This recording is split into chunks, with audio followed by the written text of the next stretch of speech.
Hi everyone. So friends, हम इस video में सिंगल इनहेरिटेंस के बारे में समझने वाले हैं। सो सिंगल इनहेरिटेंस में क्या होता है कि ये क्लास ए है और ये क्लास बी है। ठीक है।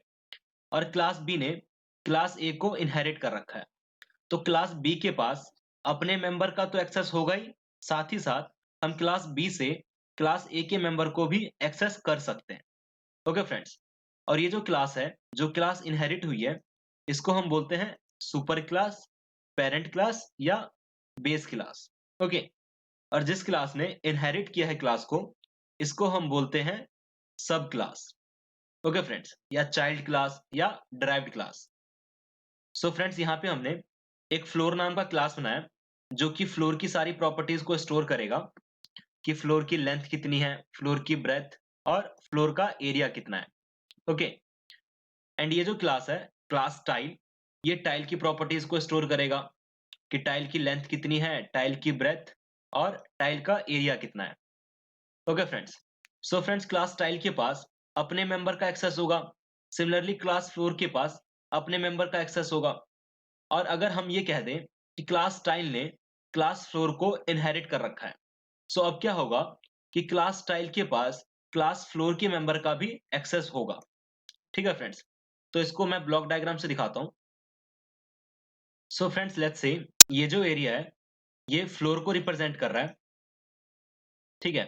तो जो फ्लोर क्लास है, उसको अपने मेंबर का एक्सेस होगा कि फ्लोर का लेंथ कितना है, फ्लोर की ब्रेथ कितनी है एंड फ्लोर का एरिया कितना है। राइट। एंड ये जो है, लेट्स से टाइल क्लास को रिप्रेजेंट कर रहा है। तो जो टाइल क्लास है, उसके पास एक्सेस होगा टाइल लेंथ, टाइल की ब्रेथ और टाइल का एरिया। Okay friends.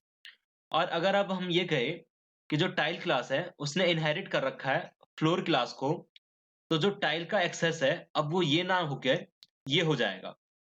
मतलब उसके पास अपने मेंबर का तो एक्सेस था ही, बट अब इनका भी एक्सेस हो गया है, क्योंकि टाइल क्लास ने फ्लोर क्लास को इनहेरिट कर रखा है। Okay friends. तो इसी को प्रोग्राम में देखते हैं अब हम। सो फ्रेंड्स, हमने यहाँ पे एक फ्लोर क्लास बनाया जो कि फ्लोर की सारी प्रॉपर्टीज को स्टोर करेगा कि फ्लोर का लेंथ कितना है, फ्लोर की ब्रेथ और फ्लोर का एरिया कितना है। एंड ये जो नंबर ऑफ टाइल्स है, ये बताएगा कि कितने टाइल्स की जरूरत है इस फ्लोर एरिया को टाइलिंग करने के लिए। ठीक है फ्रेंड्स। सिमिलरली हमने यहाँ पे टाइल क्लास बनाया जो कि टाइल की प्रॉपर्टीज को स्टोर करेगा कि टाइल की लेंथ कितनी है, टाइल की ब्रेथ और टाइल का एरिया कितना है। और ये जो कॉस्ट है, वो ये बताएगा कि इस टाइल का पर यूनिट एरिया का कॉस्ट कितना है। ठीक है फ्रेंड्स। सो यहाँ पे हम एक मेथड लिखते हैं जो कि फ्लोर एरिया कैलकुलेट करेगा। ठीक है। तो पब्लिक वॉइड फ्लोर एरिया, तो floor area equals to floor का लेंथ इनटू में फ्लोर का breadth. Right. So friends, similarly हमें यहाँ पे ऐसा ही मेथड लिखना होगा जो कि टाइल एरिया कैलकुलेट कर दे। तो यहाँ पे हम लिखते हैं पब्लिक वॉइड टाइल एरिया, और इसमें लिख देते हैं tile area equals to tile का लेंथ इनटू में टाइल की ब्रेथ। ठीक है फ्रेंड्स। इसके बाद यहाँ पे मैं एक मेथड लिखता हूँ जो कि ये कैलकुलेट करेगा कि कितने टाइल्स की जरूरत है हमें इस फ्लोर को टाइलिंग करने के लिए। ठीक है। So public void number of tiles. So friends, ये जो वेरिएबल है, इसको मैं कॉपी पेस्ट कर देता हूँ। इक्वल्स टू कितने टाइल्स की जरूरत है, that will be equals to floor area divided by tile area. Right. और हमें उसका भी सील लेना होगा क्योंकि आप फ्रैक्शन में तो परचेज नहीं कर सकते टाइल को। Okay. So math dot seal of floor area divided by tile area, इतने टाइल्स की हमें जरूरत होगी। सो फ्रेंड्स, आप देख रहे हो कि यहाँ पे एरर आ रहा है फ्लोर एरिया वेरिएबल को एक्सेस करने की वजह से, और यहाँ पे भी एरर आ रहा है। ठीक है। ये इसलिए आ रहा है क्योंकि हमने टाइल क्लास में फ्लोर क्लास के मेंबर को एक्सेस करने की कोशिश की है। राइट। फ्लोर एरिया और नंबर ऑफ टाइल्स। सो अगर हमें ऐसा करना है तो टाइल क्लास को इनहेरिट करना पड़ेगा इस फ्लोर क्लास को। सो फ्रेंड्स, यहाँ पे हम लिख देते हैं एक्सटेंड्स क्लास फ्लोर। अच्छा, एक और एरर आ रहा है, ऐड कास्ट टू इंट। अच्छा, सो फ्रेंड्स, ये इसलिए आ रहा है क्योंकि ये जो मैथ डॉट सील है ये आपको डबल वैल्यू देगा, राइट? और ये जो नंबर ऑफ टाइल्स वेरिएबल है आपका, ये इंट टाइप है। सो हमें इसे एक्सप्लिसिटली टाइपकास्ट करना होगा इंट में। तो मैं इसको इंट में टाइपकास्ट कर देता हूँ, ठीक है? सो फ्रेंड्स अब कोई एरर नहीं है। सो फ्रेंड्स अब क्या होता है कि लेट्स से आपके शॉप पे एक कस्टमर आता है टाइल परचेज करने के लिए। तो अब हम क्या करेंगे, टाइल का ऑब्जेक्ट बनाएंगे, क्योंकि जो ऑब्जेक्ट होता है वो रियल वर्ल्ड एंटिटी को रिप्रेजेंट करता है। और हमारे इस प्रॉब्लम में जो टाइल है वो हमारा एंटिटी है, राइट? सो यहाँ पे ऑब्जेक्ट बनाते हैं हम टाइल का, tile T equals to tile, ठीक है? अब क्या करेंगे, हम कस्टमर से जो उनका फ्लोर है उसकी डिटेल ले लेंगे कि टी डॉट फ्लोर लेंथ, कि आपका फ्लोर लेंथ कितना है। सो लेट्स से वो कहते हैं 7.8, और फ्लोर ब्रेथ कितना है आपका, सो 5.4, ठीक है?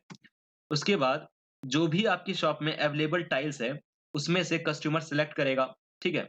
सो लेट्स से कस्टमर एक टाइल सिलेक्ट करता है जिसकी डायमेंशन है टाइल लेंथ इक्वल्स टू 3.0, और टाइल की ब्रेथ है लेट्स से 2.0, ठीक है? सो ये टाइल जो है कस्टमर सिलेक्ट करता है, तो आप उनको जो है कॉस्ट बताते हो कि इस टाइल का पर यूनिट एरिया का जो कॉस्ट है वो लेट्स से 50 है, ठीक है? So T dot cost equals to 50। So friends जो कस्टमर है वो ये टाइल परचेज करना चाहता है, तो अब आपको बिल बनाना होगा उसका, ठीक है? सो फ्रेंड्स हमने कस्टमर से सारी इंफॉर्मेशन ले ली है। अब क्या करते हैं हम कि कस्टमर का फ्लोर का एरिया कैलकुलेट करते हैं कि जो इंफॉर्मेशन है उसके हिसाब से फ्लोर एरिया कितना है, और जो कस्टमर ने टाइल सेलेक्ट की है उसका टाइल का एरिया कितना है, राइट? एंड इसके बाद ये मेथड कॉल कर देते हैं जो कि ये कैलकुलेट कर देगा कि कितने टाइल्स की जरूरत है। तो T dot number of tiles, ये वाला मेथड, ठीक है फ्रेंड्स? उसके बाद हम बिल पे सारी इंफॉर्मेशन को प्रिंट कर देते हैं कि जैसे कि कस्टमर का जो फ्लोर एरिया है वो कितना है, तो टी डॉट फ्लोर एरिया। ऐसे ही जो कस्टमर ने टाइल सिलेक्ट किया है उसका एरिया कितना है, टाइल का area, T dot tile area, okay?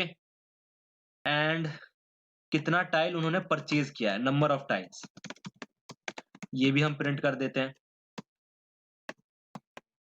T dot number of tiles, ठीक है फ्रेंड्स? अब कॉस्ट प्रिंट कर देते हैं कि टोटल कॉस्ट कितना हुआ। सो फ्रेंड्स जो कॉस्ट होगा वो कितना होगा, ये जो कॉस्ट है ये तो पर यूनिट एरिया का है, ठीक है? तो एक टाइल का एरिया कितना है, सो कॉस्ट इनटू में टाइल एरिया इनटू में number of tiles, right? So जो कॉस्ट है that will be equals to कि पर यूनिट का कॉस्ट कितना है इनटू में जो टाइल सिलेक्ट किया है उसका एरिया कितना है, ठीक है? टाइल एरिया, और इनटू में कितने नंबर ऑफ टाइल्स परचेज किए हैं, ठीक है फ्रेंड्स? सो इसको रन करते हैं अब हम। सो फ्रेंड्स जो आउटपुट आ रहा है वो आ रहा है, जो फ्लोर एरिया है दैट इज 42.12, और जो टाइल का एरिया है वो है 6, और नंबर ऑफ टाइल्स है 8। सो 7 6 42, और ये फ्रैक्शन में है तो सील में आ गया 8, ठीक है फ्रेंड्स? और जो कॉस्ट है वो है 2400। वो कैसे आया, 8 इंटू में टाइल एरिया 6 दैट इज 48, और 48 इंटू में कॉस्ट 50, तो ये हो गया 2400, ओके फ्रेंड्स?